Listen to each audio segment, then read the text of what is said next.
The Senator and the Worm. A rich senator lived in a big house. He had more money than anyone in his district. One day he was sitting on a chair listening to a radio broadcast. As he listened to the news bulletin, a worm crawled from underneath the chair and onto his head. His cook was in the kitchen stirring some spaghetti sauce. Suddenly, a cry from the senator alerted him. He ran to the rear of the house where the senator was sitting. The cook looked and saw the worm. He tried to console the senator. "I'll take it off right away," he said. "No!" shouted the senator. "I want you to kill it." "But it's only a worm," the cook said. "Why should we execute it? It hasn't committed a crime." The senator could not endure the worm on his head. "Hurry!" he shouted. The cook looked through several drawers but found nothing.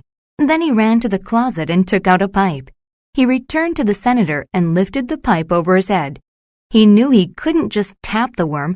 He was going to hit it hard. He grasped the pipe tightly. "What are you waiting for?" said the senator. "Kill it!" The cook swung the pipe at the senator's head. "Oh no," the worm said. "He's going to chop me in half." It jumped off the senator's head. There was a tremendous noise. "Ow!" cried the senator. A bump rose upon his skull. Meanwhile, the worm crawled outside. "That was close," said the worm. "Instead of being nice, he wanted to hurt me. Now that man has a big bump on his head."